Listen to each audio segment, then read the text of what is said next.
everybody. Welcome to Why We Love Horror. We're trying out a new concept. Occasionally I'm on the internet and a movie comes out and I'm like, this is fine. But I notice some of my friends, one person really dislikes it and one person really likes it. And I'm like, how does that happen? How do people go into movies and have totally different experiences? And wouldn't it be cool if we could just have a civil discussion about it? And that's what this show is all about. Welcome to the first episode of Informed but Mixed Horror Opinions, where I bring in two people from the community to talk about how they wound up so far apart on recent releases. Today we're talking about Her Private Hell by Nicholas Winding Refn.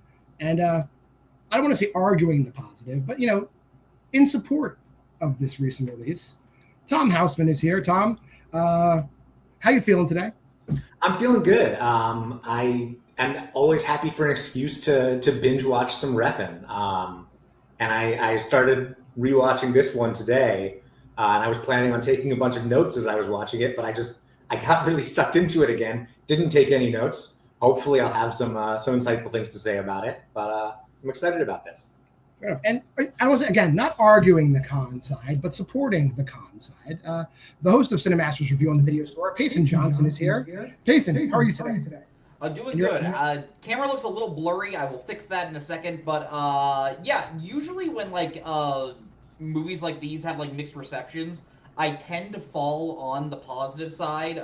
Really didn't fall that way this time. I hope to explain why I didn't really enjoy it, but I'm also excited to hear. Maybe I just missed something that Tom would let me know. All right. So here's the format. I do have a background in high school debate, so I kind of formulated it, not the way you see debates on these channels, but just kind of the way you would see debate in a policy format. So we'll start with Tom. Tom's going to just do an opening speech. There's no strict time limits, but whatever you consider an opening speech. Payson will then ask you whatever two questions he wants for you to better formulate your opinion. Then Payson will speak. Tom will ask Payson two questions. We'll do that one more time, and then we'll reverse the order. Payson will give his closing, and Tom will give his closing, and that'll be the episode. So we'll start with Tom. Tom, tell us why you liked Her Private Hell. Yeah. So I came into this movie with really high expectations. I still remember seeing Bronson. I watched it on my laptop in my dorm room in college, and it was one of those movies I didn't realize you could make a movie like that in movies, which was really exciting. And I think that seeing Refn's evolution as a filmmaker leading up to this has been really exciting. I'm going to be honest, I don't consider this movie to be a horror movie. I don't find it particularly scary at all. In fact, I tend to find Refn's movies very relaxing. Genuinely, I was rewatching Bronson a few nights ago and I fell asleep, not because it was boring, but because it was just very soothing in its rhythms. And I think that what makes his movie so compelling is he is an imagery-first filmmaker, and I think this is the kind of evolution of that. There's a really great interview that he did on RogerEbert.com with Mariah Gates, where he talked about how he's dyslexic, so he's always thought of his stories from the image first, and I think you can really see that, especially in his last three movies, with Only God Forgives, followed by The Neon Demon, followed by Her Private Hell, where he's becoming less reliant on traditional narrative structure and more just focused on using images to tell stories. And in terms of that, there aren't very many people who are doing it as well as he is doing it right now. Park Chan-wook is maybe the only one who comes to mind. But what I love about this movie is there is so little given to us. There are big ideas, but so little of it is explained. We don't really understand the mist. We don't really understand the relationship that the main character has with her father, Johnny Thunders. I'll be honest, the first time I saw it, I didn't understand what Private K was. I thought he was a flashback to young Johnny Thunders from the last time there was mist. And it was reading this interview with Refn where he said that Private K represents, I can't remember the main girl's name, and I'm really bummed about that, but it represents her idea of what she wishes her father would do to save her and protect her after she sees this girl getting murdered by the Leatherman. And Refn has these preoccupations, he's interested in complicated families and in love and in forgiveness and the limits of forgiveness. And he's so interested in artifice. He's really interested in creating fakeness to reveal underlying truths.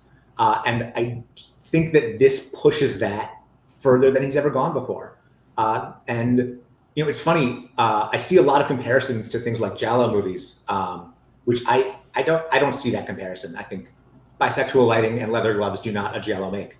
But the movies that it made me think of a lot were two movies from 2022, The Green Knight and Titan, which were my number 1 and 2 movies of 2022, because they are so much about the vibes and about the images and about creating this world that doesn't need to explain everything, because you just get to experience it. And they're movies that you get more of every time you watch them. They add more depth and more layers, and you draw different things out of them.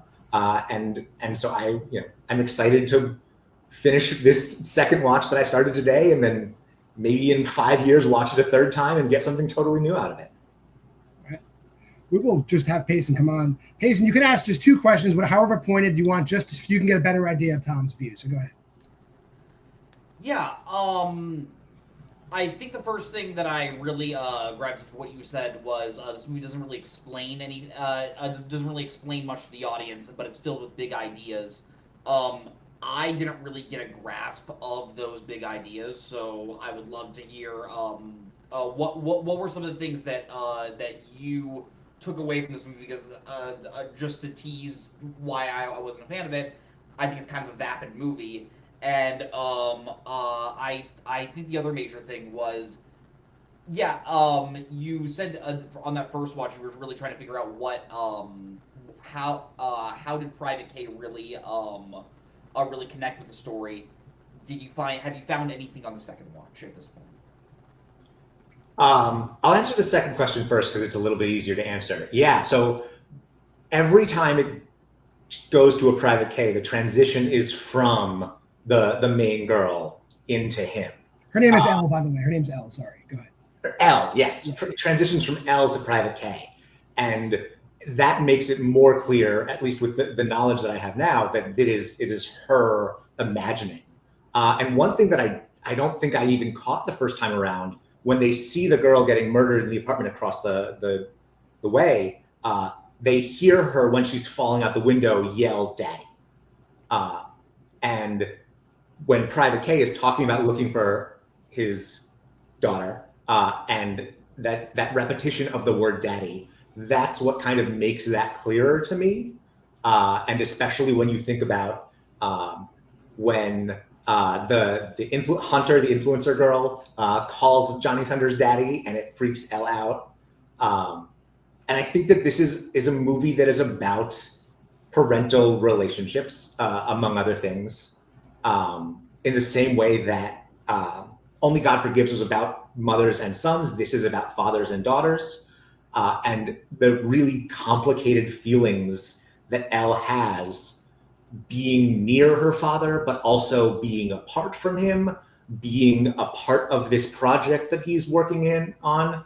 The fact that he is married to her former lover. And there was a line in one of their conversations that really jumped out to me this time, where she says, where Elle says about the new wife, says, she's like us, but she's not one of us. There's a difference. And I certainly can't explain everything about this movie, not on 2 rewatches, not on 10. But I do think if you're able to look at the relationships that the people have, that the characters have to each other and to their surroundings and to this artifice, who they're pretending to be, the Hunter talking about wanting to be relatable, versus who they actually are underneath that, I think you could talk about it in the same way you talk about Sentimental Value, which was another movie that I thought of when I was watching this one, albeit less in terms of style and more in terms of themes. All right. So we'll switch over to Payson. Payson, just your opening, like what you didn't like about it, and go for as long as you need. And then Tom will ask you 2 questions. Absolutely. Thank you, John. That was incredibly well said, Tom, genuinely. I going to this movie, I didn't really know quite how to feel. I've only seen 2 Refn movies, and I genuinely like both of them. I really like Drive.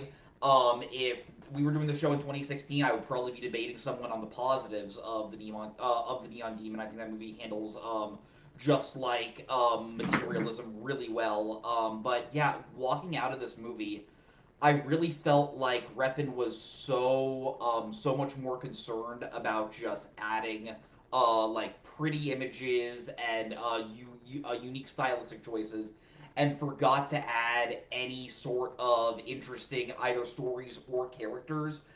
This movie has a large cast of Elle with all of her friends, and she has this like really like weird relationship with Dominic, the I guess technically her new stepmother, who has married her dad.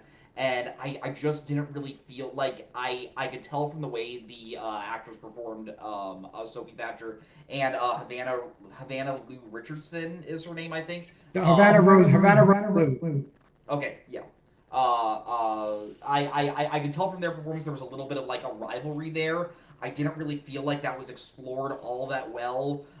Hearing you talk about how you think the Private K story connects, I guess gives a little bit more context. I didn't get any of that from a first watch. I am in agreement with you. I think the comparisons to Giallo is a little superficial.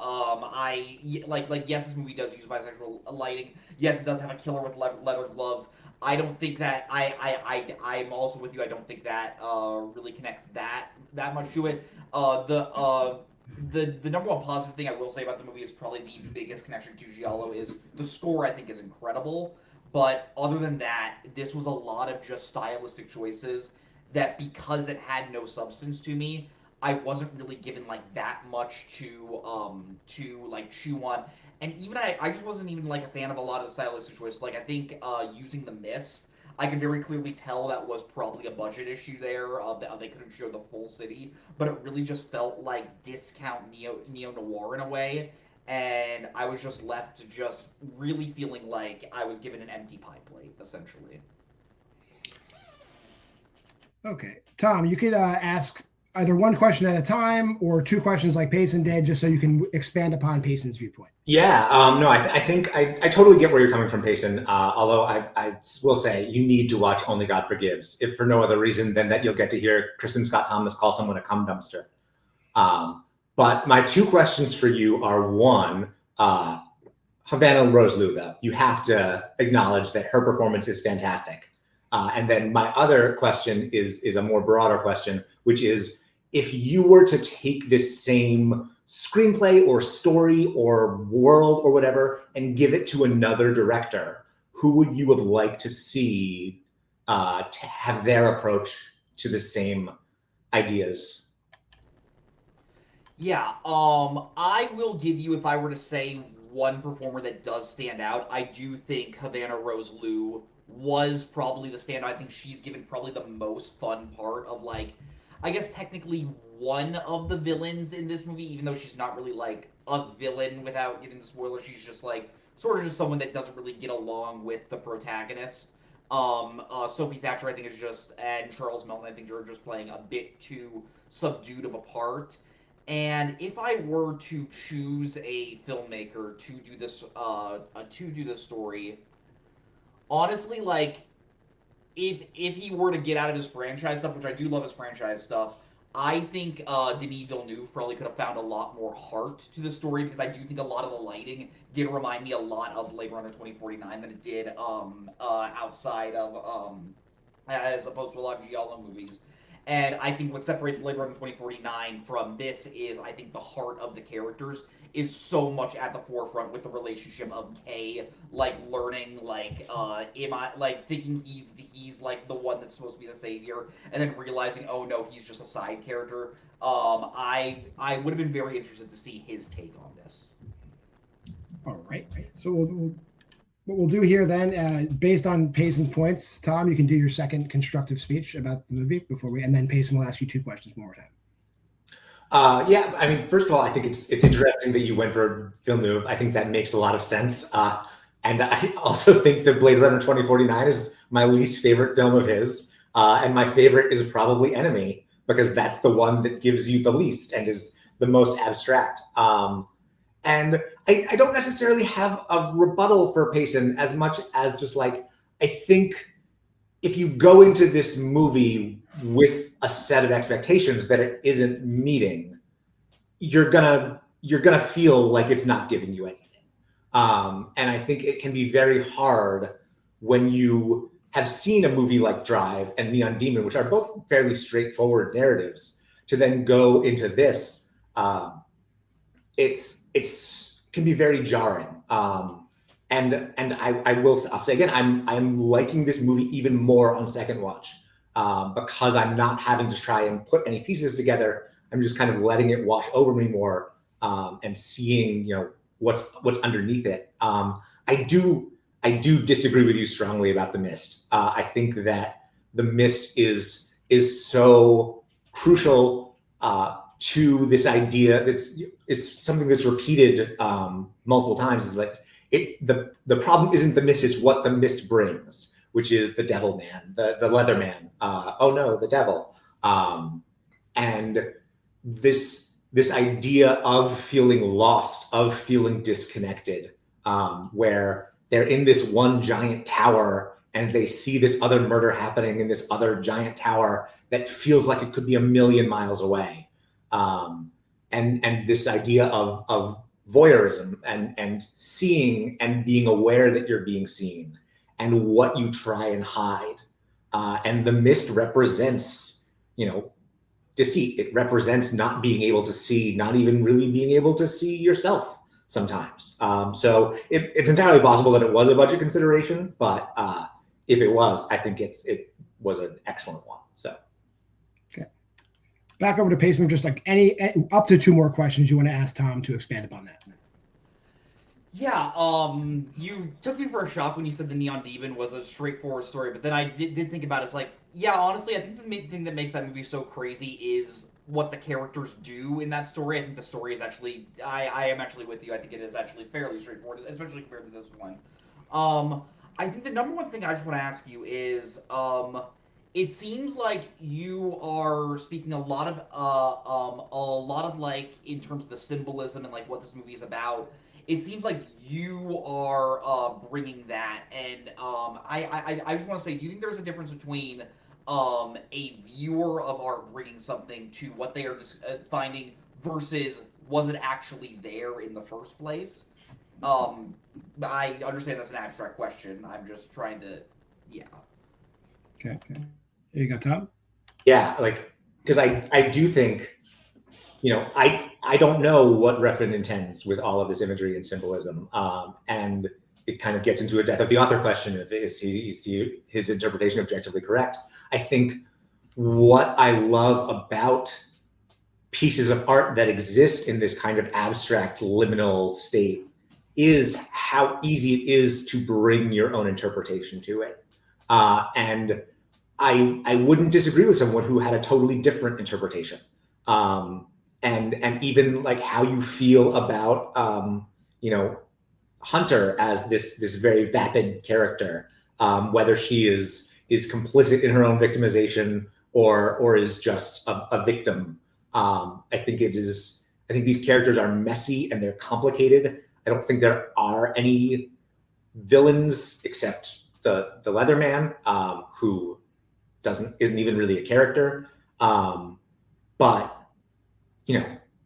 same thing with like a movie like The Drama, which was my other favorite movie of this year, where you can really say like there are characters that you hate because of what you bring and to it.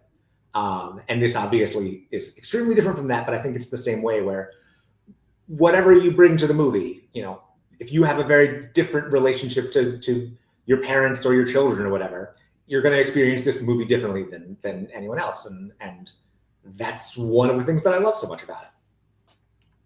Okay. Payson, if you have a second question, you can ask it, or you can just go into your second constructive. Yeah, I'll go into my second constructive. Again, this is just frustrating mainly from like my not like this debate. Like I'm frustrated with myself that I can't get there with this movie, because there are so many films like this that I do end up really liking, that where it is more visual and it's much more showing you what it's about and not necessarily telling you what it's about. David Lynch is one of my favorite filmmakers for a reason. I just think my issue here is, as the more and more I was watching this movie and I was searching, I was trying to see, like, okay, why are all these characters in this tower? Why do we keep cutting back from these from character to character? What is necessary? What brought Ella's relationship to her father to this point where he's like sending her gifts and trying to get her to like the women that he brings over? And I just found myself really struggling to connect with at any point. Honestly, I think my least favorite part of this movie is the ending where, John, are we allowed to get into spoilers, or would you prefer if I don't? Okay, cool. I think just by the end, where the characters are literally just killing each other, really for no apparent reason, and like to the extremity of where Ella just starts shoving Dominic's underwear in her mouth. I was just like, I really feel like we are taking the like voyeuristic and the perversion elements of this film just the next level, and it really just felt like a little exploitative in my eyes. Not blaming Refn, like that is just how I took it. Tom, you could ask Payson some clarifying questions. Then I think that is a valid criticism that Refn gets. I don't agree with it, but I understand why he's accused of being exploitative. My question for you then: the movie starts out very slow, and we get very little information for really the first half hour. Do you think if it had started differently, if it had given you something more concrete to grab onto off the bat, that it would have helped you during the longer stretches in that first third, where it was just about mood and tone building and establishing the characters? Go ahead, Payson. Yeah. I do think that first act is very, very exposition driven, where it's just showing you the world and just showing you how all the characters live. And yeah, as you do describe it, it did feel very slow. I think if the pacing was a little bit more, just like a little bit more of a scale, I think I think it would have been more effective, instead of really like the only real pieces of action we get in like the first half of this movie are where you flash back to where you flash over to Private K and see what he's doing. I think if we would have peppered in a little bit more juice throughout the film, I think it would have been more effective for me personally. Tom, do you have a second question, or do you want Payson to go into his closing? Yeah, no, I'm good. I'm excited to hear your closing argument. Yeah, Tom has brought up some great points, and he does make me want to revisit this film just to see if maybe I did miss anything. But I think at this point, when I am watching a mood piece where I'm just not connecting with the mood, there's not really much I can do than just say I really didn't enjoy this film. I appreciate what Refn is doing. I like that we have artists like this that are able to go to these places, but I really wish that maybe the slightly more indulgent parts of this film were maybe filled with a little bit more substance for me personally. Obviously, it has an audience, and I totally respect that. I'm happy that Refn is making movies again, because I believe it's been 10 years since The Neon Demon. I feel very old, but this one just wasn't a hit for me at this current point. Okay, and Tom, your final statement? Yeah, first of all, I don't understand how you could complain about that ending. I was hooting and hollering and waving my fist in the air during that whole last half hour. I was having an absolute blast with it. It's an operatic movie, and I think the score really lends itself to that. I always love movies that feel like operas. It's always really exciting to me. And you bring up David Lynch, and I was thinking about David Lynch a lot in comparison to Refn, because seeing Lynch go from these fairly straightforward, albeit extremely weird and fucked up movies, he goes from Blue Velvet and Wild at Heart to Lost Highway to Mulholland Drive to Inland Empire, where he's getting more abstract and less narrative focused and more just about like throwing images and ideas at you. And this to me felt like Refn's Lost Highway. It feels like the next step of that evolution for him. And so I am so excited to see what he does next. You said there's an audience for it. They certainly didn't come to see it in theaters. But I really hope he gets to make more movies. And I'm excited to see what his Mulholland Drive is. I'm excited to see what his straight story is if he makes one of those. I'm excited for whatever he does next, because if nothing else, man, I enjoy just looking at his movies. And everything else I get from him just honestly feels like a bonus. That'll do it for the discussion today. No winners, no losers, just a discussion, just basically what I wanted on the show. If you want to comment below with who you think presented better, feel free. Again, you can find Payson over at the video store at Cinemasters Reviews. Payson, we appreciate having you here. Tom, you'll find on plenty of channels doing trivia at least, and maybe in the future. I think your opinions are great, Tom. You should do something. So, and when he does do something, we'll advertise it right here. Let me put you guys backstage and wrap this up. That has been the preliminary episode of Informed but Mixed Horror Opinions, discussing Her Private Hell. I hope you enjoyed it. If you made it this far in the video, like, comment, subscribe, and share. Go to the Facebook group at Why We Love Horror. Check out our Letterboxd challenge there. Watch movies with us all year. For myself, John Maher, for our two sides, for Tom Hausman and Payson Johnson, this has been IMHO. We'll see you next week.